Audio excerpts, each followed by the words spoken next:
What's up, my people? We are back with the SWERVINN Podcast. We are now in the March recordings of things. Had to kick it off with one of my homeboys, good friend of mine. Been curating over a time of like a year, and man, he's just like we think alike. We just like he's a creator. I shop local with all his gear. He's got the hat. We got the maker of the maker, Troy Thomas, my dog. Hey, what's going on?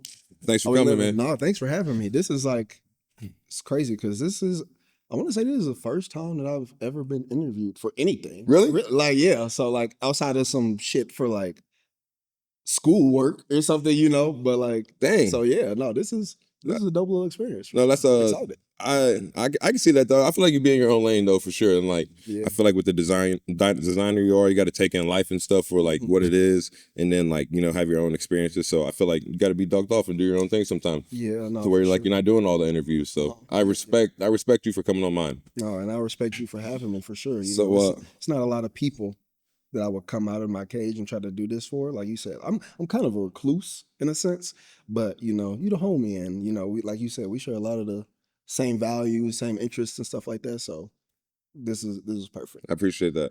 Man, it was 314 day yesterday. We'll talk about that later. But let's talk about you, man. Let's talk about you some more. Talk about your morals. What was life like for you and just your childhood and just being that sponge and absorbing culture before the designer and stuff, just being a kid, Yeah, well, I mean, growing up, I come from a pretty cultural family.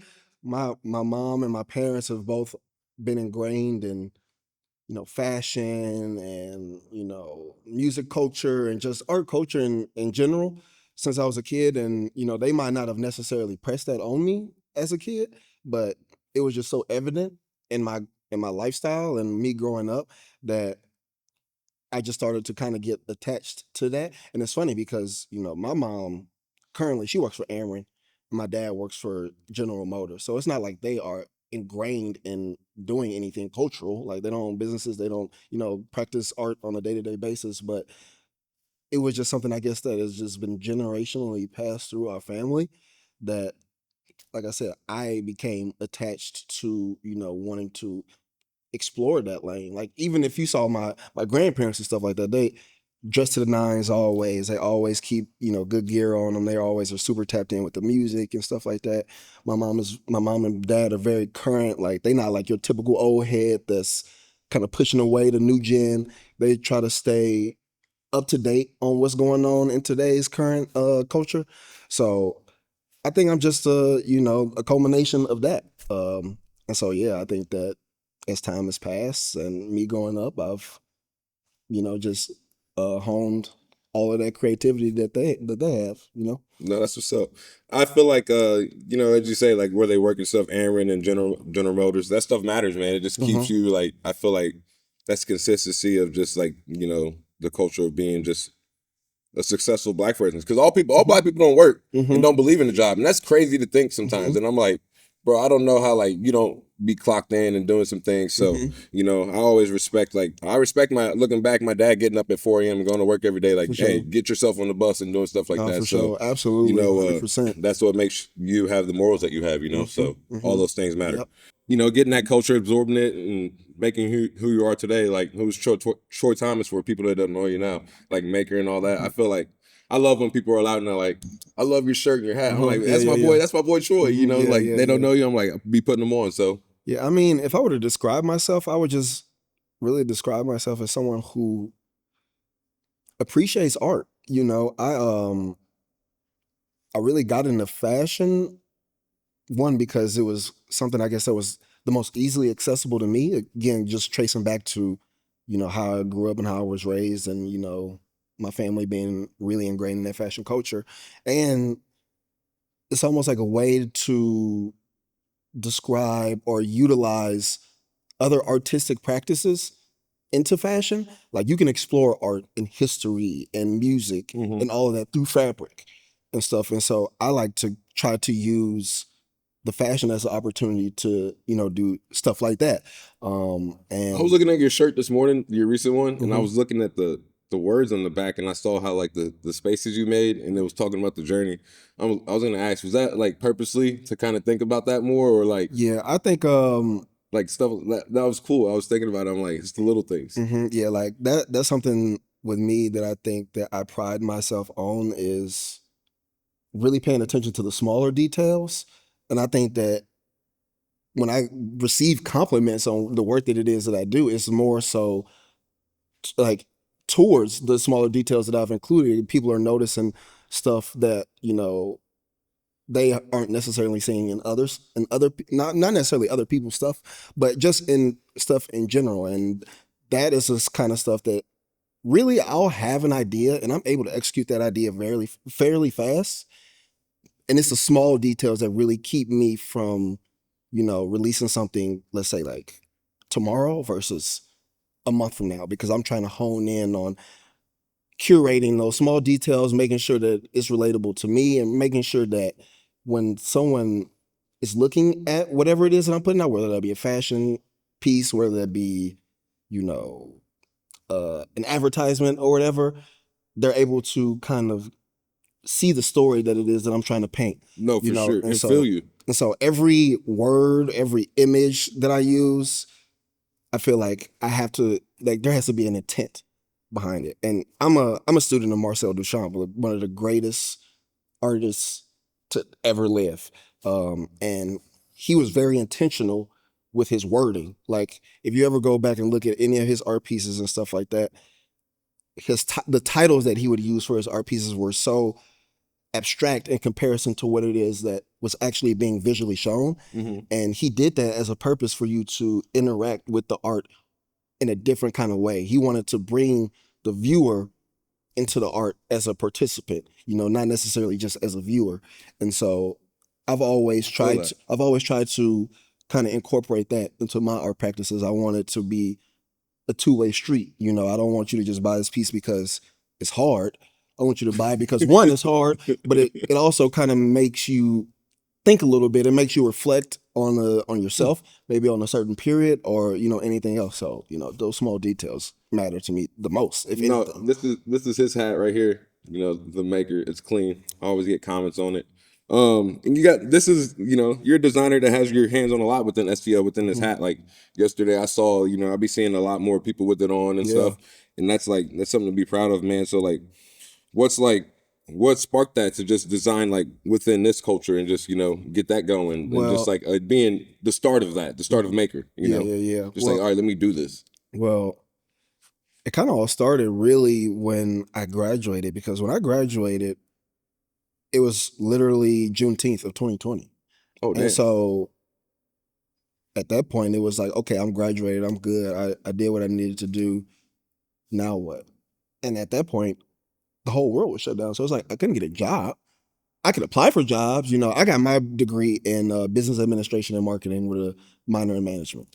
And so it was like the business world, the corporate world was shut down. So it was like, there was really nothing for me to do, and so I thought, with all this free time. What headspace were you at that time?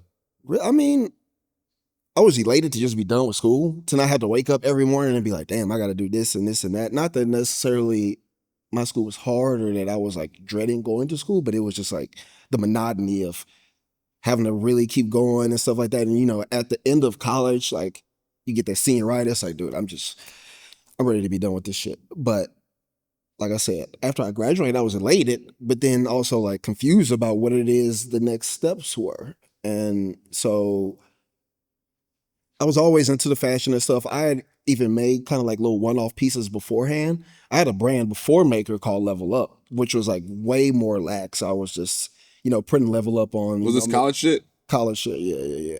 And after I graduated college, I was like, what is it that I want to do, especially with all this free time?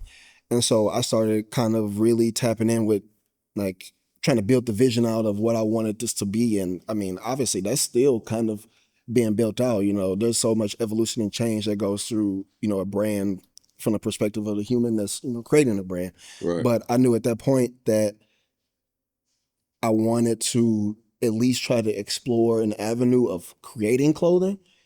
And so, like I said, that was in 2020. And even then I was still, kind of doing it here and there, not I'm not gonna say taking it seriously, but not as seriously as someone who wants to make it an actual business. And I would say it really started to get serious for me in about early 2023 when I released like my very first maker collection. And from that point, I wanted The to collection you dropped, so you dropped multiple pieces at one time? yeah, I want to say I dropped like 8 looks. Damn. Yeah, and luckily, like I was working at a print shop at that point. I was So gonna ask, what were out of your pocket? Like what? I mean, I paid for all that shit out of pocket, but it was dope that I had a space that was open to me that I could use to create 24/7. I Mhm. had the keys to this place. Like I can go in and cook up an idea right then and there and see if it was something that I wanted to do. And I'm very grateful for that opportunity and time that I had with that company. And so me having all these resources, it allowed me to, develop my craft a little bit more, understand what it takes to actually run a clothing business because, they had the access to manufacturers and stuff like that. And I'm able to see what stuff actually costs wholesale and the time process it takes to get certain stuff done in the process. So, again, like right at about, I think it was about February 2023 is when I released my first official maker collection. And I've always wanted it to be something that is based in art that when I'm building out these collections, you can see that there's an art-centric focus to it. And so I've been steadily building off of that, and I'm slowly starting to like really hone in on what art practices it is that I want to celebrate, what historical context that it is that I want to celebrate, and how I want to celebrate St. Louis. Because I've always been a very huge component of the city of St. Louis. And I think that we are not respected enough, not even just on a national scale, but an international scale. Right. I think that we have one of the most creative hubs in the entire world. And I think that a lot of people recognize that, but not a lot of people come together and congregate together to make that a reality to the people outside of St. Louis. And so that has been something that I really have tried to focus on with my brand, starting with, the maker, the Saint hat. That's what's up, man. Mm-hmm. Mizzou background. What was your college experience like? I feel like that's important. When I love when black culture just be like, hey, I went to college, graduated. So Yeah, what no, was college like for you? it was honestly really crazy. Like, cause if you didn't know me in college, like if you met me post college and you saw me in college, you would be like, these are two totally different people. Like, I went to Parkway West, and I grew up with a majority, Caucasian people. Like a I lot of saw you wrestle. That was crazy. like I a was lot of my friends are white. And I own that. Like I'm not like, apprehensive to any of that. Like a lot of my friends are white. I have a very mixed bag of friends. And same. when I went to Mizzou and I was in a fraternity, like a predominantly white fraternity. It was probably like 4 or 5 black people in my fraternity. And, I'm rubbing elbows with, some of the richest people on campus. Like every day I live with them, and it was crazy. Like my experience is insane because I lived in a fraternity house, going to school every single day, doing my thing. And it's nuts because, again, like I said, you might not have recognized me back then because at the time I was also going to school to be an anesthesiologist. Oh, for real? Yeah, I went into school with my degree being in chemistry. And like my whole thought process was that I wanted to be a doctor or an anesthesiologist of some sort. And obviously now that hell no. It was like that. I came to a realization and I was like, dude, I cannot be in school this long. Like my junior year, second semester, I was like thinking like, holy shit, I'm gonna have to be in school for like another 10 years. I'm like, I can't do it. So, I mean, my college experience was like really dope. I met some of my best friends that I still keep around me today. I still keep in contact with every single day. It was a great period in my life. It was a lot of fun, and there were times I'm not going to say that I slacked off or anything. I was definitely a hard worker. I always have. Graduated, so you didn't slack Yeah, off. yeah. I was always a hard worker, but in retrospect, in hindsight, I do feel like I could have been a little more focused. You know what I'm saying? And I feel like anybody could say that about themselves. Looking back and wanting to shape how it is that they're going about things today, but I feel like I could have been a lot more focused and done a lot of things differently to set me up better right now, but I don't regret that because I had a great time at Mizzou. Like I said, I met a lot of friends. I graduated, so it's Time's not got a like I was time too, bullshit. bro. Yeah, Time's got a time. We gotta give ourselves that respect too sometimes. absolutely, I be absolutely, thinking about that all the time. absolutely. Like, and you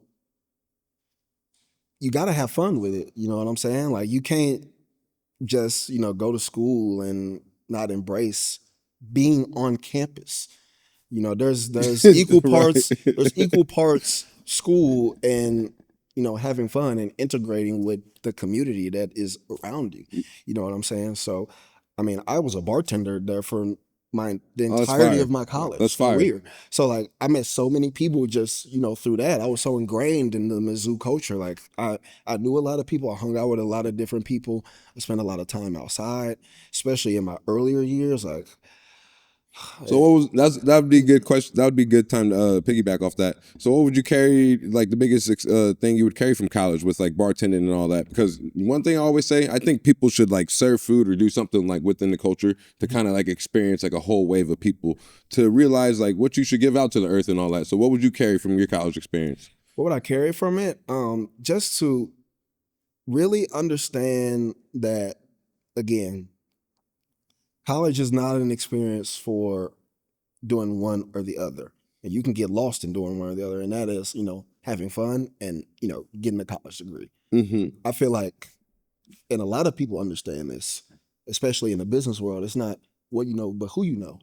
And that's like a really big thing. Like I've seen firsthand some people that I like know that have elevated themselves just off the strength of rubbing elbows with these people that we went to school with. Right. You know what I'm saying? And so, you can't get lost in just I'm here to go to school.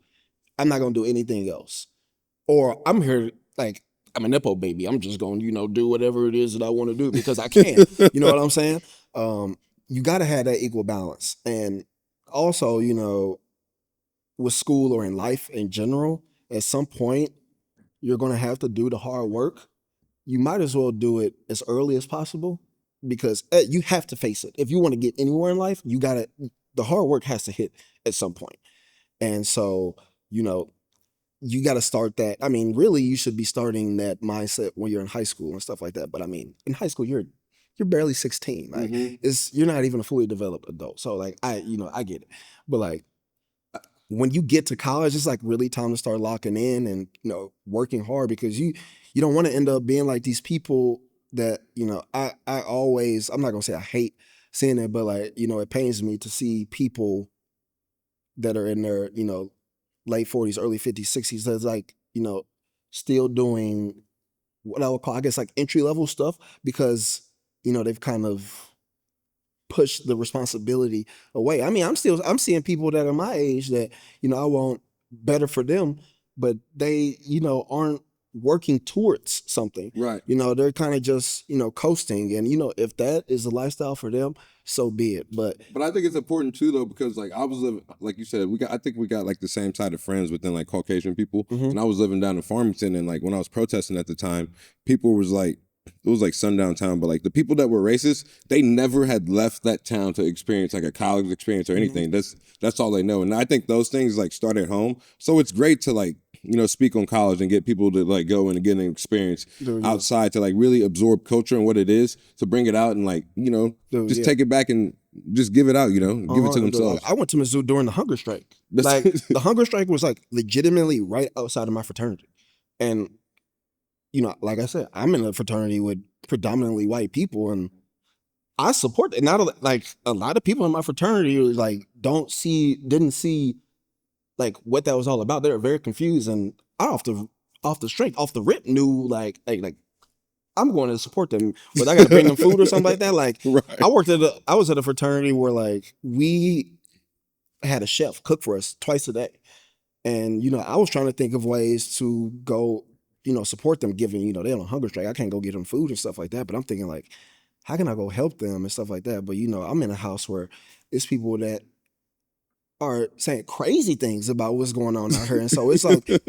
college is like crazy because, it helps you obviously build a rapport with what it is that you want to be from a career standpoint, but it also kind of helps you, understand who you want to be just like as a human being in the Yes. culture of society. Yes. You know what I'm saying? And those kind of instances really, spark, me just, I'll be in my room like thinking about that kind of stuff. Like, wow, like who am I in the space of, the fraternity that I'm in? Like when you have instances like the hunger strike and stuff like that, and people like are having their different opinions on stuff about that. Like my fraternity got suspended for a minute because a girl outside our fraternity said that somebody in my fraternity shouted out some racial shit to them, like out of our window. And I was the one who had to try to come like diffuse it, like in the situation.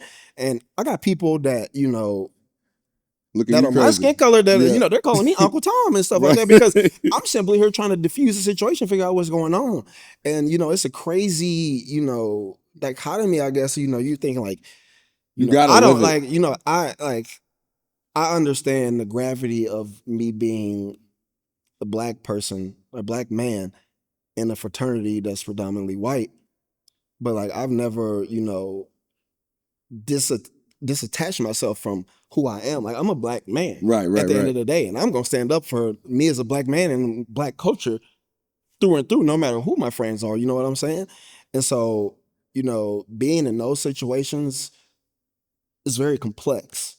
You know what I'm saying? Yeah, Because I like, agree, bro. like it my college experience was like I said, it was crazy. It was from all aspects, it was crazy. From the social aspect to the scholastic aspect to, just the society of like what where I was as a person in the context of my time at Mizzou. It was very interesting. Like, but like I said, I don't regret anything that I did. I had a blast. I went to some of the coolest places with some of my friends. We'd made some of the dumbest mistakes imaginable. Had some of the craziest memories ever that I'll cherish for the rest of my life. That it was good for sure. So I usually turn the tables. I let people ask me a couple questions on swerving. You got got one you want to ask at the time? Well, I wanna ask you like, cause you've been doing this for a minute. I've been seeing, you've been hosting the Swervin podcast on and off for a long time. Like, is this what you want to do as like your end goal? Like, is your end goal being like Sean Fennessy on the bigger picture? Like, just being a podcaster, or do you want to branch out and, maybe build off of this? I for sure want to build off of it. I think, this ain't forever, but Yeah, I yeah, love yeah. doing it. Like you could speak forever and things. And there's a lot more conversations to have for sure. Yeah, yeah, But I yeah. want to be a teacher and things and, coach and because I want to build something greater. Like there's, you speak well and, my boy Connor speaks well and Alyssa and like all them things. Like I want to there's a lot going on in St. Louis that intrigues me too as a creator. That's like, all right, Yeah, yeah, yeah. when I come, I got to come correct too to like be For like, sure. all right, like what you say. You be talking about the compete and collaborate, like Yeah, yeah. Create, don't compete, man. yeah, that's what I'm talking about. Like Yeah. it's just create better. Come hard how you want to come. And that's just kind of where I'm at with like the stage of things. And when I get like each podcast gets better, and I'm happy about that. And the opportunities bought me. I've gotten like paid opportunities and stuff, but I enjoy it. Like I enjoy, I umpire baseball and stuff too. Like this is just like a debrief from like shit, my real life that I live, No, like 100%. like this would be the best part of my day, probably, Yeah, I don't yeah, know what, yeah, like yeah. you said, what I got going today. Probably go home and deal with some bullshit, honestly, Yeah, no, for sure. That's just like my own things behind closed doors. So at the end of the day, it gives me peace, like, I pay for it and I'm just gambling on myself right now. So And that's what I these art think, practices are supposed to be for, as a relief to, yes. life, an exploration of things that are going on within your own personal life and stuff like that. So, yeah. Same way with like why you creating gamble on Exactly. that shit and like Exactly. get pieces and shit, so you believe in that shit in yourself, like that's what legacy is, just leaving it and putting it out there too, though. So 100%. I feel like Esco asked me that too. He was like, what is it? I feel like, or like, what do you see with it? I just kind of, I'm on the journey, man. Like, this is where my feet 100%. are for sure. So Absolutely. Absolutely. I just love it Like, too. there's a thing and there's a saying in Dune. I'm not going to directly quote it because I'm definitely going to butcher it. But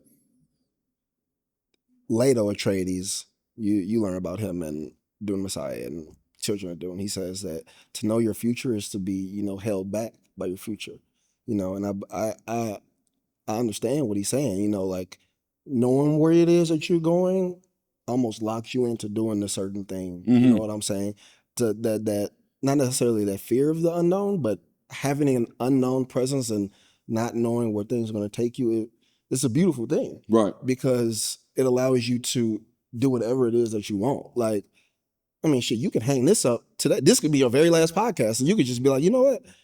I'm gonna be the next Evil Knievel, like, and that would be sick, like, yes. You know what I'm saying? And that would take you on a whole different journey.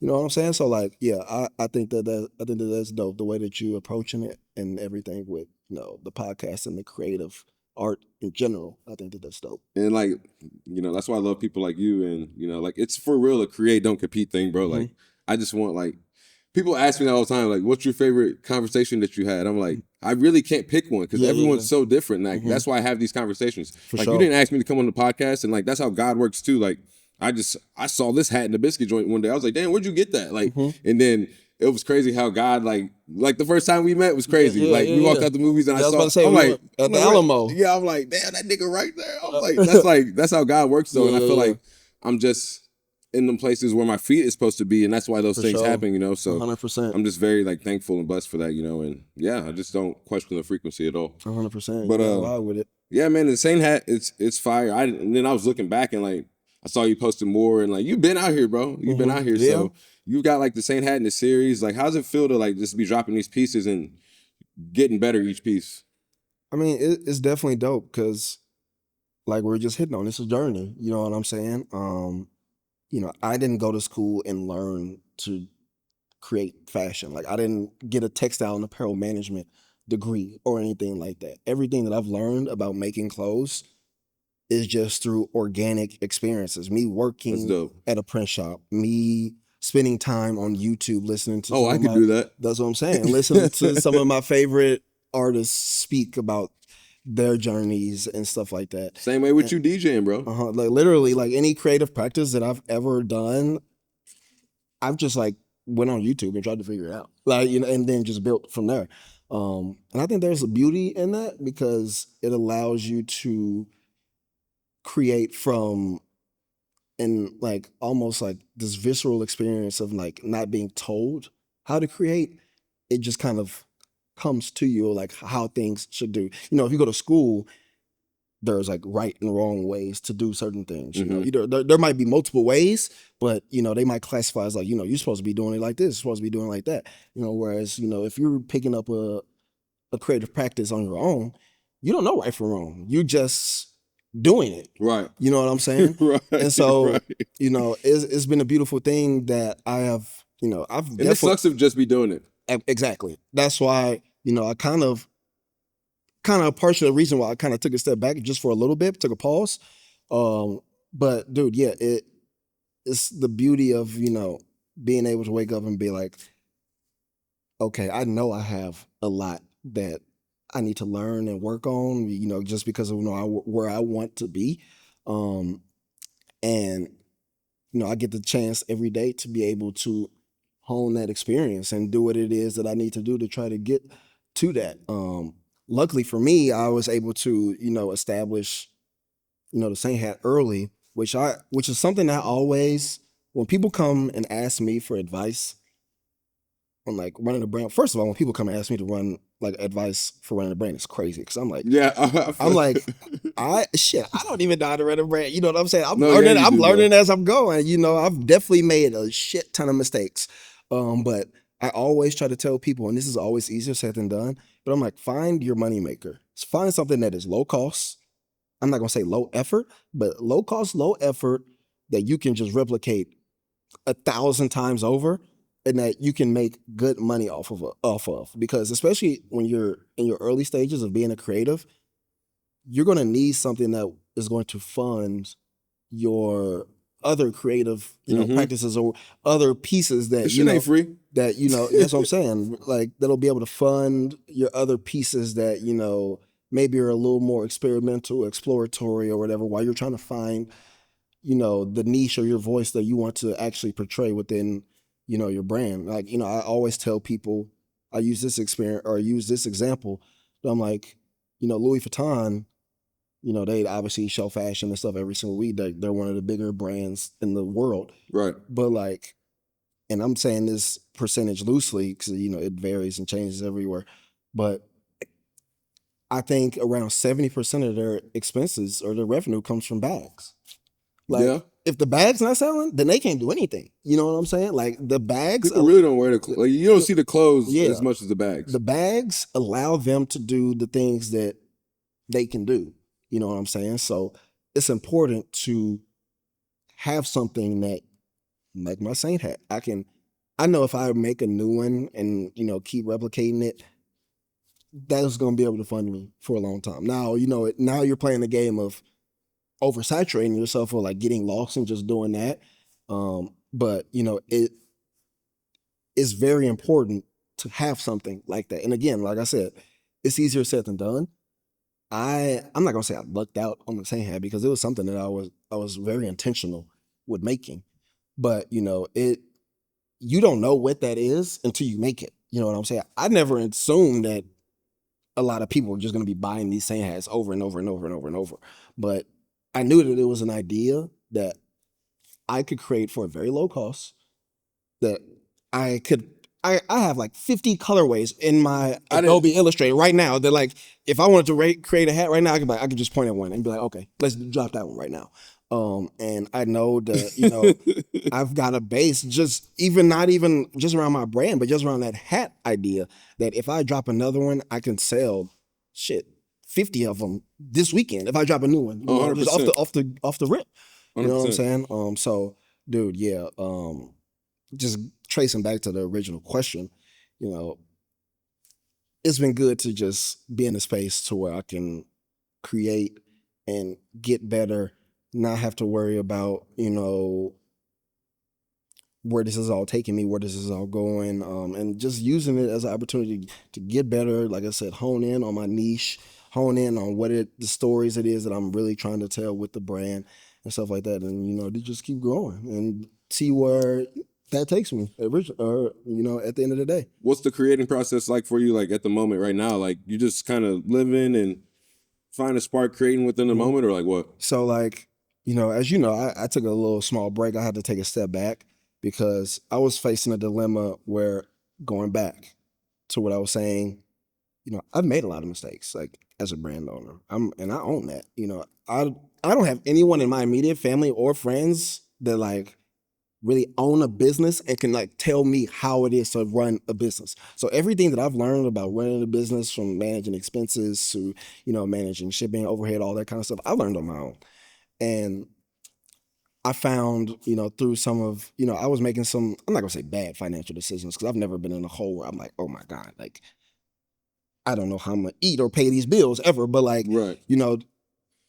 I wasn't being as smart as I would with the profits or stuff like that, blah, blah, blah. And it kind of put me in a bind to where I was creating out of necessity to get money as opposed to creating the things that I wanted to create. And, you have to look at yourself in the mirror. Not to cut you off, but was it that in the process of not selling, or you just like money problems? A multitude of things, like, because I own a business too, and I can like within myself, I can admit that like I make money within that sometimes, but I be fucking off money too. But because I'm a single man, I don't got no kids, like I can do some other shit, and then look back but that's self-evaluating. But keep going. Yeah, but like it's a multitude of things, like not everything that you make is gonna sell to, you might think something's gonna sell and it doesn't, and you might think something's not gonna sell and it does. I've been in that situation so many times in my collection. I'm like, I can't believe that this is the piece that everybody is like running with. Like it's crazy. And so like it's a culmination of things not selling and me mismanaging the things that do sell. You know what I'm saying? And that kind of put me in a bind to where, again, I was getting close to almost creating, again, out of necessity for like money as opposed to exploring what I wanted to do. That's why in the later year, like last year or later, like you could kind of see that I was creating less, but I was like creating pieces that I knew, like I was making more Saint hats. I was not creating as many actual organic pieces that it is that I wanted to make. And I was like, I don't want to be a I didn't get into making clothes to be a seller. I want like Like obviously I want how many of them shirts did you make? shit like the double collar one, Yeah. like 30. I mean, Oh yeah, yeah. I think I only got like a couple of them left, so like Yeah. I moved those. That's what's up. But Rare. yeah, I wanted to like I was facing a dilemma of, do you want to be a seller or do you want to be like a designer? And there's no Yeah. issue with being either or, but you have to identify what that is that you want to be. Like if it's all about the money, then make it all about the money.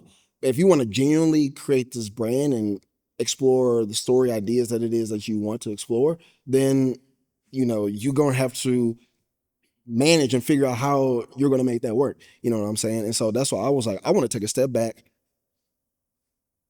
give myself some space, get my money back right, and allow myself to do what it is that I'm doing now, and just ingraining myself into the ideas and the themes that I want to encapsulate in my brand going forward. I've always wanted to use it as a practice of storytelling. Um, tell either it could be nonfiction, it'll be mostly nonfiction stuff, but it could be fiction, but at the end of the day, I've wanted to use Maker as this almost like art centric brand that, I primarily express myself through the fashion, but that's not necessarily what I'm, held to. I'd like to explore, making, short films or something like that, or using that as an avenue to promote the fashion, or, Oh, you're working with artists, like both from a visual standpoint. gonna make film, bro. Yeah, it'll end up happening. I mean, I kind of already dabbled in it with some of the advertisements that I've done before. But yeah, so like me taking a step back has allowed me to ingratiate myself in the culture that, I wanted to be in. When you're making clothes all the time, every day, and you feel like that's your job, it was taking time for me to, you know, enjoy my other friends that were making art, because I felt like I had so much that I needed to do. I'm like, and it shouldn't feel that serious. You know what I'm saying? I make clothes. Like, it's not that serious. Do you have do you have a favorite piece of yours? Favorite piece of mine? Probably the first varsity jacket that I made. See, like I don't see. Like I got I have a varsity jacket where, I mean, it's completely custom, like down to the patches on the front, on the back. Like I got some added texture to it. Like it's very layered, and a thematic standpoint, I don't even think anyone has ever like broken down how layered it is. It's kind of tough to break down, like, because it's so personal to me. But I think that is my favorite piece, because one, it was like the first piece that I really honed in on, and it took me a while to make. Mm-hmm. And two, it was part of my first collection. Like that was like the grand piece that everything was like centered around. And it really was like just like the start of my journey. And I wear it every so often. I don't wear it that much, but when I do, it's always like, people are always like, "Damn, like that piece is hard." You know what I'm saying? And I'm like, I appreciate it, because it's like my most personal piece. So yeah, that would probably be my favorite piece. No, sure. that's fire. I think because I feel like some people be like, "Oh, I don't even like my stuff," or like none of that. No, So, I love like, my stuff. Yeah. I can tell you do. Like I can't, if I don't like it, I'm just gonna shelve it. Like, No, for you know sure. what I'm saying? I'm in a blessed position where I feel like I can wake up every morning and come up with 5 to 10 new ideas. Like if I were to just stop creating right now, I got enough sketchbook ideas to last me for 20 years at minimum. Like, I got like 3-4 sketchbook completely full to the brim of ideas, them drawn out, whether they're drawn out, worded out, like, and this is not even just the clothing. This is like storyboards of like advertisements or short films. This is like collaborations of like what I would do if I were to collab with a certain brand, whether that be like a smaller brand in St. Louis, whether that be like a big multi-corporation, like huge, like whole ordeal. You know what I'm saying? Like, Yeah. I have so much stuff that I'm sitting on that I feel like I could literally just stop right now, but I can't. My brain is always working. Like you guys, my girlfriend, like there'll be times where I'm up to 2 a.m. because I thought of something at 11. And I'm like, I gotta get it out of my head right now. I gotta, see this through. And I gotta at least like put it on paper or put it in programming so that I know that I can keep building off that later. Like That's fire, my bro. notes in my phone is just, I probably have like, I have a section for just maker ideas. It's probably got over 500 notes in there. You know, like now some of them might just be a couple words that shit I might look back on and be like, what the hell was I talking about? But like a lot of that is like fully fleshed out ideas of like fashion show ideas, like collaboration ideas. Like I said, piece ideas. It's a lot of information, but like I said, I'm blessed. I feel like to be in a position where I'm always thinking about creativity and stuff. And I'm just a person who, you know, I don't want to put myself in a box. Like I see the creativity of a lot of different avenues. I'm very receptive to listening and engaging with a lot of different artistic practices and stuff. Like, you know, I love it all. There's a reason, there's a purpose for it all, and so that's why I'm the type of person like you. You got range. I watch you got range. I watch a multitude of different movies from romance movies, horror movies, blah blah blah blah, and that type of mindset extends to the clothes and the art and music and stuff like that. I take in all of that, and I'm not necessarily pulling references from all of that, but it's just I feel ingrained in all of that, and I like to just be involved in all the artistic practices that's going on because there's value in that. You know what I'm saying? It is. So and it feels good. Keep creating, bro. exactly. We love you. Yeah. Got another question for me? Do I have another question for you? Yeah. So like, you're not originally from St. Louis. Nope. Like when did you we've never really talked about this, but like when did you? What was your deciding factor on like coming to St. Louis? I had Braden. So Braden came down to Farmington, and we talked, and that's kind of just like where you was. I started this after college. I was playing college football, and I was just kind of in a place after COVID. Like, damn, what do I want to do? So I just started hustling, detailing cars. But I wanted to I just didn't want to be stuck in the house. So like after you didn't that, want to be doing the push-up challenges on nah, IG yeah, and shit so during COVID. yeah, nah. So when things start getting back out, I was already notebooking and stuff too. So Braden came down, we talked, and he was just like, "Yeah, man, get to St. Louis." And yeah, the journey was just from there, and kind of just notebooking of who I would like to talk to, and then eventually like networking. And I feel like I did it right because I got up here and didn't just jump to it. I was like, "Hey, I'm do a podcast, we're shaking those hands," and like people were looking at me kind of crazy because I only had like 900 followers on Instagram and stuff. But those times were important because people keep seeing me like, all right, like who's this guy? And then like, you gotta but that's like, somewhere, you know what I'm saying? I'm really boots on the ground, foot on the ground, shaking hand kind of guy though. So, but yeah, I just journeyed up here, and it's just better. Like I was kind of just in a black hole down there, and especially with like the times of Donald Trump and shit. That's a whole nother talk. 100%, yeah. But like, I just had to get somewhere. I just had to be around my people. 100%. So just to feel like, oh shit, like there's so much more out here I can create, and not like create down there and like people like be critiquing it like, oh, look at him, and like I just had to get around just more like-minded. So that was pretty much like the motivation, and I think that was important too. Like you had to like it starts somewhere to get you somewhere else. Like that's the true journey. So do you think that you would do you envision yourself staying in St. Louis? Do you forever? Sure, like for the next, I'm not gonna say forever, maybe the next 10, 20 years. 10, 20, 10's tough. I mean, I'll probably be here 10 years, yeah. I got a lot more to do, I got to put, I want my hand to be filled here, and I want to create a lot, and, we both got a lot to do. If you could bunker down in another spot, do you think that you know where that would be already? Like, do you have a spot in mind? Like, just a city place? I thought I did. I thought it was Miami, and then I went there, and I'm like, dude, all assholes live here, and I would I'd be in some different shit. So you're a city boy. You like the city. Yeah, for sure. Yeah. I feel you. I love being around my black people too. Like that's like that makes you feel good, and like where the small good eats are. New York's dope. I think I could live in New York. My cousin Wawa lives there. Shout out Wawa. And I just went on there in a different vibe where you weren't in Times Square, and I'm like, all right, like New York's a straight vibe. Like Harlem and shit. Like I could live there for sure. See, I'm like, where would you live? I'm indifferent because like I do love the idea of the city is beautiful because like a place like Chicago. I think that I would live in Chicago just because I've been there so many times. Like I got so much friends and shit. Damn, they're basically family to me.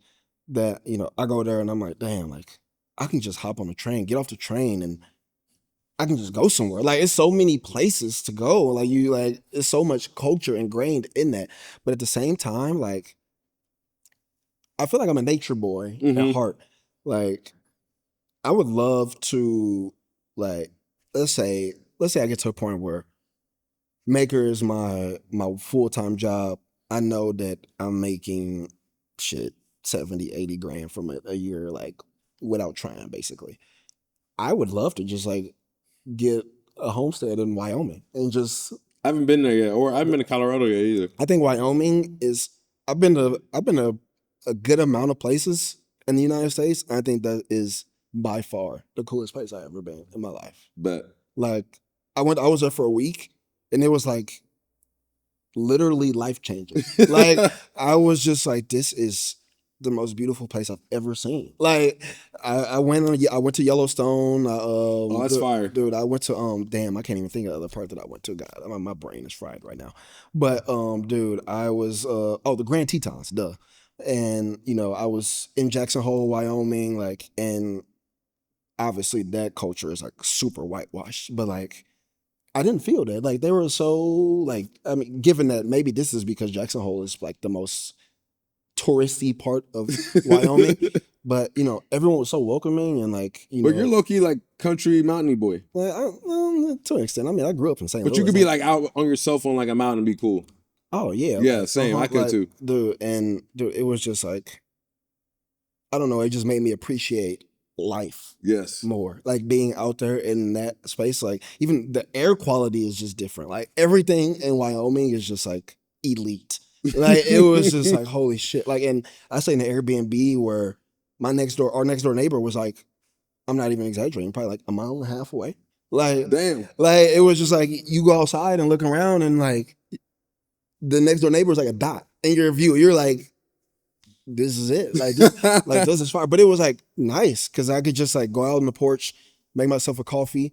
And like the way our porch was positioned, it was like you could see the sunrise over the Tetons. It was like the most beautiful landscape of all time. That's the small things about life too. It was just like it really ingrained in me like the simplicity of life and just the beauty of just being alive and being able to interact with just life and earth in general. So I think that like if I was like settled with my brand and stuff like that, that I would at least want to have a home somewhere in that Northwest to where I could just go and recalibrate and be relaxed and, just chill, because the city can, the city has its perks, like, but I'm more of a relaxed person. Like, I don't go outside that much. Like, I'm always in the crib. I've built my cove in my crib to where like I don't have to feel like I come outside. And if people want to turn up, they can come to my crib. You know what I'm saying? I've tried to build that space, and I've always wanted to build that space. Even when I get like my own home as I grow older, I want to have the space where people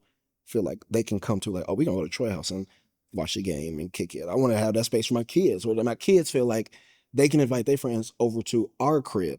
You know what I'm saying? I want to build, stuff like that. And I feel like in the country, that's like the perfect place to have that kind of space. Enjoying rent is the new thing too. Mm-hmm. So enjoy that rent, baby. Going back to talking about you a little bit more, we got a few more questions and wrap up some movie talk and get to the Swervin Q&A. Yes, sir.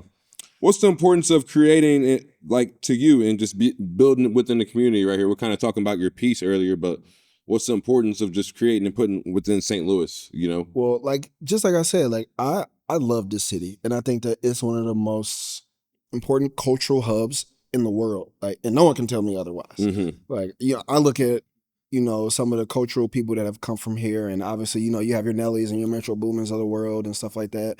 But like, people don't talk about your Grant Greens and, like your people of that ilk, and just, in the current and in the past, that we've had so many creatives come from this space and so much creative influence that has been, sparked throughout the world as a result of people who have, either been born here or spent their time here, that it feels like a necessity for creatives in St. Louis to, push that.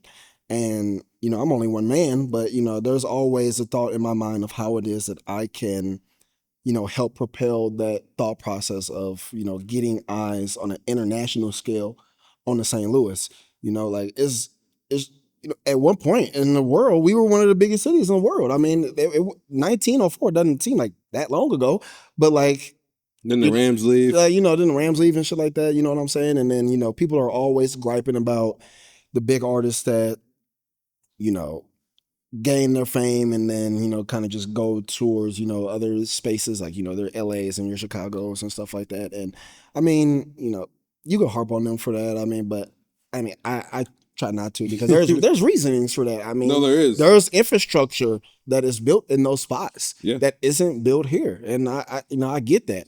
And so I've always wanted to be a part of establishing that infrastructure. Like, it's been my pinned tweet for shit almost 8 years now that when I get to the point to where I want to be, I want the maker storefront to be a spot that not only sells whatever it is that I'm selling, but I also want it to be like almost an educational workshopping area to where people can come and learn artistic practices. Like, I want to build a classroom in my store that'll be free of charge for anyone, like building a curriculum, hiring a specific teacher for whatever it is that we'd be teaching in that section. Well, and I don't know if we would have like one class a year, have it bi-yearly or whatever, but I wanted to have a space where I could teach maybe photography, it could be woodworking, it could be anything in the creative sphere, and having having a space for people to come and learn that, and then having a space for people to be able to practice like ingratiating that into the common, or into the space of just running a business. For example, let's say I have a workshop that is centered around your puzzle, making fashion or something like that. You know what I'm saying? I want to be able to have someone be able to teach them the processes of making clothes, so on and so forth, and then at the end of that class, offer them a space within the store to teach them about selling and consignment and how it go, like how to go about actually selling product and stuff like that. Building the kind of hub like that in St. Louis is something that is super important to me. And like, shout out to people like Chris over at Profield and Park, who pretty much is like doing that to an extent. Stuff like that is absolutely necessary. Chris is fire. Yeah, Chris is a good very, example. very, very good human being. Like, and now he's taking that and it's blossomed to like building like a park. That's what I'm saying. Like, stuff like that is like inspiring, and it's like stuff that we need. And I always have people ask me, for the future of Maker, like, they're wish casting and stuff like that, and talking about me opening storefronts and stuff like that. I've always been of the ilk that if I ever were to open a storefront, I would only open them in St. Louis, like nowhere else, because I want people to have to come to St. Louis to get what it is that they need to get. I've explored the radical idea of not even releasing online. You know what I'm saying? Like, you have to come get the whole experience. You have to come here to get the clothes. That's fire. If you really like what it is that I'm kicking, then you're gonna like St. Louis. Let's say rub them elbows, like you were saying. That's fire, bro. That's what I'm saying. Like I want to do stuff like for St. Louis, and I want that to go back into St. Louis, and I want to help build that infrastructure. I love that. You look at places like in Atlanta or LA or whatever, they have like almost like a funnel where like you put the artist in at the beginning of the funnel, they do this, boom, boom, boom, and then they come out and they have, the notoriety and stuff, or the resources and stuff they need to, become who it is that they need to be. Like in Atlanta, think about the Atlanta music scene. Like, it's just like a tornado. Like, they just feed these artists into this funnel, and then they come out and my uncle said like Future could be shopping and like he could just go shop. Like, that's what he did. Like, but that's how it should be. Like, people can just do that. Welcome me. Yeah, and so like I want to build that for St. Louis, because it's like I'm out in these spaces, whenever it is I step out and I'm like interacting with people, I'm seeing people that are just like so talented, not even in the realm of just St. Louis, but like I'm seeing artists that are producing things that like I think deserve national recognition. Like, and I'm like, but like, how do we get there? You know what I'm saying? There's nothing. I mean, I'm not going to say there's nothing. There's definitely avenues of, we're getting there, places that are, helping to shift that culture and push people forward to the spaces that it is that they need to be. But like, we need something that's like a machine almost. That's like, that's like pushing this art out, because this city as a whole is just way too culturally rich to not get the recognition that it deserves. And I just want to be able to be a puzzle piece within that whole, within that whole puzzle of doing that. You know what I'm saying? I agree with that, bro. That's a great way to put that. That's an awesome way to put that for sure. Let's get to some movie talk. I'm sure we're ready. Hey, man, I'm always ready for some movie talk. Me and Troy, we actually, the crazy way we met, I was in the car through Alamo. I was like, damn, I was trying to find this hat and I saw it on Instagram. And I was going to the Alamo and we got out. Was it Warfare? I think it was Warfare. I think it was. Yeah. And whole be damn, this dude's standing right there by the bathroom. He was waiting on his girlfriend. I was like, damn. So I went and talked to her. I was like, what's up, bro? Like, yeah, we wrapped up, and that was just it. So very unique and very organic meetup. Yeah, you know what I'm saying, meeting in our element. Yeah, for sure. And then we've been locked in since. So, but let's talk about the movies, man. It was Oscar time, and let's talk about your love for movies for one, and what got you into being like a movie critic role. Like your opinion, our opinions matter. People always ask you, "Hey, what's the movie to watch?" You're like, "All right, screw it. Like, I'll be a critic." And I won't even necessarily call myself a critic. I just like to express, how I feel about movies, and that is just naturally turned to some people looking at me and be like, what should I watch? What's going on with this, so on and so forth. But, I don't know. I don't really. It's crazy. Like, I don't think I grew up as someone that was like super into movies. I don't think I really started getting into movies like where I'm like, oh my God, like I want to, like, I'm keeping up with what's going on in the movie world and stuff like that until like late college, when I was like removing myself from like going out all the time and doing all this stuff, like where I was more focused on, okay, I want to get my work done, obviously kick it with my homies, but like now I got this huge gap in my time where I'm like, I'm not trying to go outside and be drunk all day, you know what I'm saying? So like, what am I doing with my time? And that just evolved into me, falling back into watching more movies and stuff like that. And, I remember going to see Hereditary by myself. In theater? Yeah, and I was like, this is crazy. One, because I was scared as fuck. I was like, what the fuck is going on? Like, that movie is crazy. But like, that just was like an eye-opening experience for me for a multitude of reasons. And even then, I won't say that like I saw that and I was just like jump head first in the movies. But I think that was almost kind of like what planted the seed of like me really exploring what movies are like to me and stuff like that. And I think I really started digging into like watching more movies and stuff like that probably 2021, 2022-ish. And that was like when I really started ramping up, like, I'm going to the movies damn near every week. Like, and I'm like really like critically thinking about what it is about the movies that it is. Like, it's kind of like coincides with when my brand was kind of starting up, because I look at movies as like the all-encompassing art form. Yeah. Because you got your stories. You got, you can't make a movie without the music and without, the sound engineering and the color and the clothing and the cinematography and stuff like that. You go to a movie and it's everything, like all in one place, And I think that has been the reasoning that it has attached to me so much as I've grown, with the brand.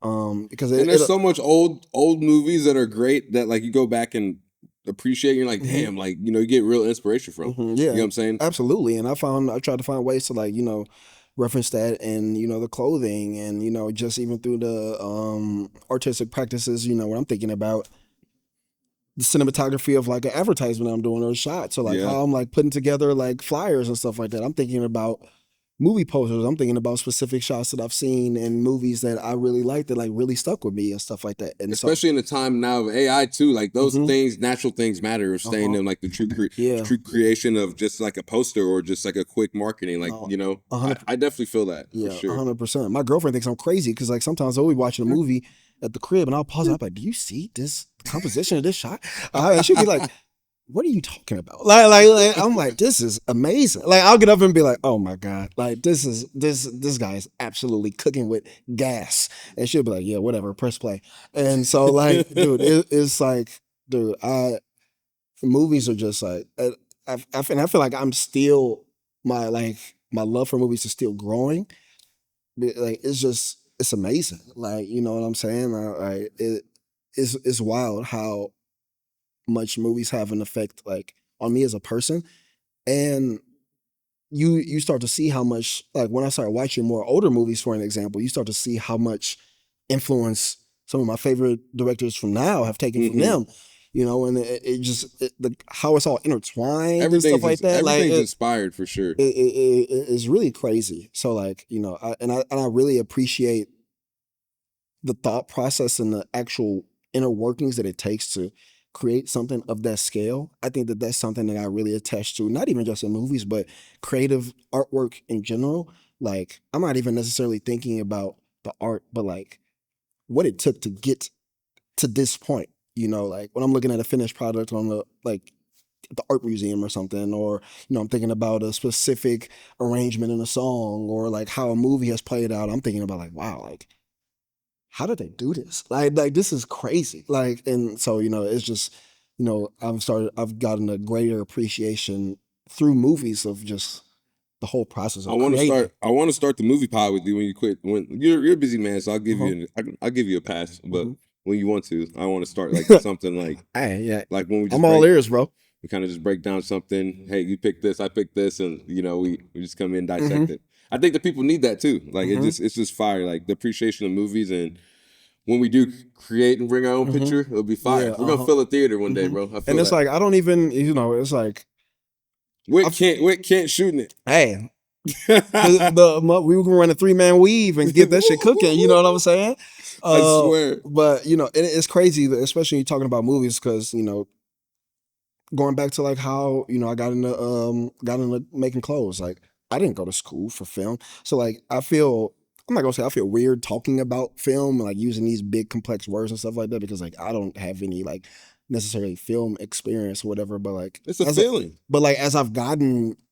as I've watched more movies and stuff like that, it's like, I mean, you naturally, when you're watching this amount of movies, like you start to gravitate towards, certain aspects, like the blocking and the framing and, how the aspect ratios and stuff like that. And like, I would have never even, like, somebody asked me about an aspect ratio 2 years ago, I'd be like, bro, are you high? Like, what are you talking about? Like, what are you, like, what are we really talking about here? So, like, it feels weird to like be speaking about that from coming from a place of I'm not gonna say education, because the movies are the education. You Yes, feel you're a me? student. We're But like students. it's crazy that I've gotten to the point where I feel semi comfortable. Like if I was to talk to a film student about a movie, I feel like I could hang. Like Yeah, yeah. I would be able to, be able to break down a movie, like maybe not as well as them because they have so much more, knowledge around the subject. But I feel like I could have like a really serious discussion about We're gonna how a movie is made. we're gonna talk, bro. We got some cooking up to do, and like Hmm. I like guys like you that have the eye of vision to Hmm. like do that. The 3-man weave on a lot, and it's just all about having those hands. So Hmm. just hang on that. You ready for some swerving Q&A? What's up? I'm ready. Let's go. This is the rapid fire round for all the guests. Kind of bring some same questions for every guest to answer. Got some questions for the guests to answer Ooh. on the new way. So let's dive in Okay. with my Okay. boy Chor. You ready? Yeah, I'm ready. Let's I'm do it. nervous, Let's but I'm do it. ready. What's up? If you could watch one movie for the first time again, what would it be? Ooh, probably Interstellar. For real? Hmm. All right. Yeah. I mean, That's top. So that's top 5 for you. just that's top one for me. That's my Okay. favorite movie of all time. All right. Dude, I remember going to the theater and seeing it. I think that was the first movie, first like non really. I mean, it's emotional, but like first non like emotional movie to like actually make me shed tears in the theater. I remember seeing it for the first time and being like, this is like surpassing everything that I've ever thought about a movie. I was like, oh my god, this is incredible. And you got to remember, like, I'm a science guy. Like, I went to school to become a chemist, so like, you know, tying in that science fiction, like the storyline, like Matthew McConaughey is my guy. Fire. Like I was like, dude, this is incredible. Like that shit down there made me want to be an astronaut. I was like, dude, this is crazy. Like, oh my god. And then the ending, like I was like, Fire. Watch Interstellar, make you cry. yeah. If you had the money or power to change or add within St. Louis, what would you do? What would I do? Ooh. Um, Try to develop like an art hub of some sort, and I don't know what that would necessarily look like, but develop something that like we spoke about, like a funnel that like everyone could access, that would allow them to, hone in Push their St. craft, Louis? better their craft, and be able to rub elbows with a bunch of other people that are also kind of doing that same thing. And just give them the space to, be able to create unapologetically and, basically like an art school in a sense, but like something a little greater, something a little deeper. And I don't even know what necessarily that would look like. Well, I mean, maybe that's something I should cook up, but something of that ilk, or God forbid the Rams come back. Like I ain't gotta have a Ram. No. Maybe give me a basketball team. Like I like basketball team. Yes, Rams. Stay I away. love the Cardinals. I love the Blues. I love the city. Like I love the Battlehawks. But like, can we get something else too? Like maybe I'm just being greedy. You know what I'm saying? But if somebody out there listening with some pull, get me in the room. I'll pitch. One word to define life right now. Beautiful. Beautiful. Love that.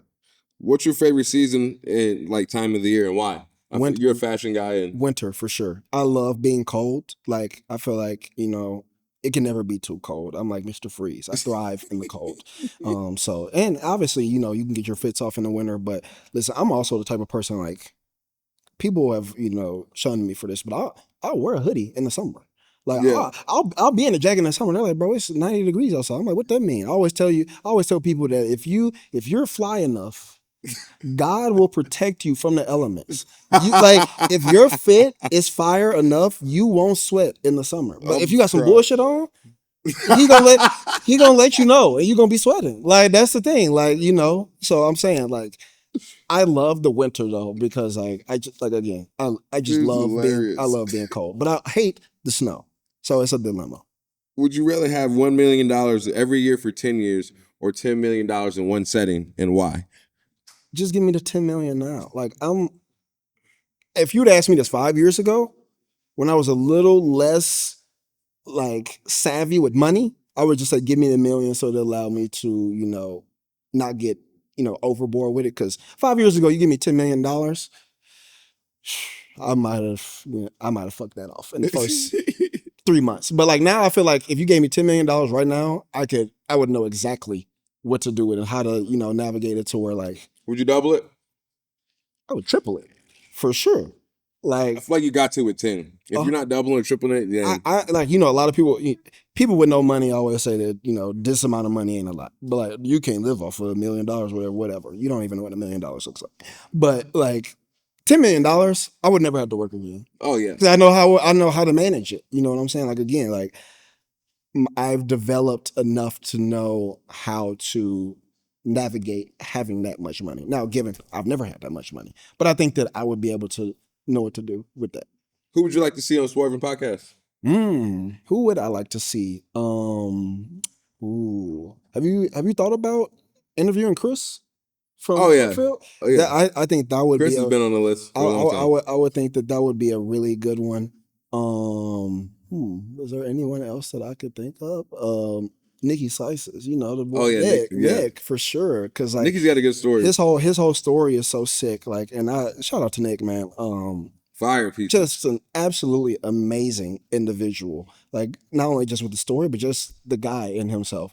And I really respect what it is that he does, and I feel like he is establishing himself as a St. Louis legend if he wasn't already. You know what I'm saying? So I think that he deserves to have those flowers given to him while, he's still here and letting people, hear his story for sure. Shout out Chef, man. Man, shout out. Hey, and man, give your shout outs to camera right there. Give your shout outs. What's Troy got going on? What's Maker got going on?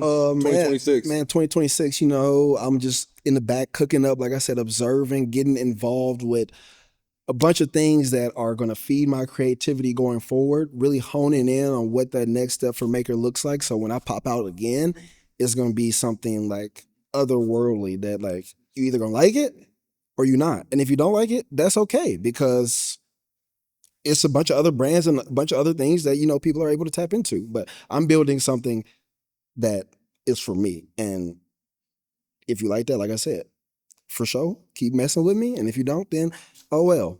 As far as shouts out goes, I want to shout out a few people, just a few artists and creatives that deserve their recognition. Like my homie, you just had him, Big Esco. Shout out Esco. Shout out everybody with the Souls of Liberty. My boy Tanel.